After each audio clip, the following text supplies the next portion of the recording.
Hey guys, I need to tell you a quick story. Also, this is going to be a quick lesson. So, back when I worked for the Phoenix, Arizona light rail, the transit light rail, um, me and my partner, we boarded the train.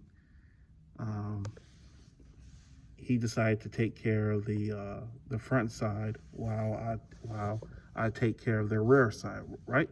So we board the train. Um, we start asking for the passengers to pull out their transit pass so we can validate them. So everything's going good. Everyone has their passes. I want to say just about maybe a couple are not validated, but everything's going pretty well. I approached this individual and I knew he was going to be a problem. He just looks like it, right? Because he's not pulling out, he didn't pull out his transit pass at all. So that's a red flag. So I asked him to pull out his transit pass so I can validate it. He tells me nothing, doesn't say anything to me. He ignores me. I ask him again, can I see your transit pass? He ignores me. So I'm like, okay, thank you for your answer. So next stop, step off, purchase a transit pass at the TVM. It's located on the platform because that is where you're going to step off. You're going to step off at the next stop on that platform so you can purchase a transit pass. He tells me, no, I'm not stepping off at the next stop. I gotta go all the way out the country club. I'm like, no, that is too far. You're not gonna go way out there. So he's arguing with me. He's like, yes, I am. I'm getting to my stop. I'm gonna go to my stop. So he walks away from me. He heads towards the front area where my partner is. So while I'm walking towards his direction to speak to my partner, he pulls out a knife. I guess maybe he thought I was gonna approach him.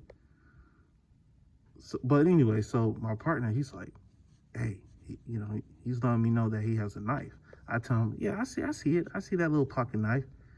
And the guy with the knife with his back turned against me, he's like, yeah, this is for you, motherfucker. This is for you. I'm gonna stab you. This is for you. You're gonna get stabbed. And I didn't say anything. So this is where my de-escalation skills kick in. I didn't say anything. Well, I did tell him, next stop, you're stepping off. That's the only thing I said. And he's like, okay, I'm gonna stab you. And I'm like, okay. So I didn't say anything else. That's the only thing I said to him. I told him that next stop, you're still stepping off. So we get to the next stop. He steps off. Now, prior to this, after I told him that that he still needs to step off with a knife in his hand,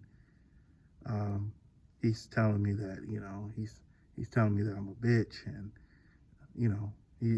he's going in on me, but I kept quiet. I figure that he wants to get the last say in. He wants to feel somewhat in control. I'm going to let him feel like he's somewhat in control. But at the end of the day, he will do what I say. And that is exactly what he did. So you don't need to be a badass all the time, or at least pretend to be one. You don't need to argue with them. Sometimes it's best to keep your mouth shut. You don't really need to say much. To be honest with you, I probably didn't need to tell him that he's going to step off this light rail at the next stop while he had the knife out. That could have made it worse. It could have escalated the situation even more, but it didn't. I can kind of read that maybe he wasn't really about that, especially with my partner there. Now, we're not carrying any weapons, but I just knew to keep my distance. He want me to approach him so he can have an excuse, but I know the game. So sometimes, hey, you know, you gotta tuck that ego. You gotta tuck that pride and ego in. I know it can be difficult, but you know, that is my little lesson for today. You know, gotta tuck that ego in, that pride and ego. Yeah, that is all I have to say. You guys take care. Be safe out there. Peace.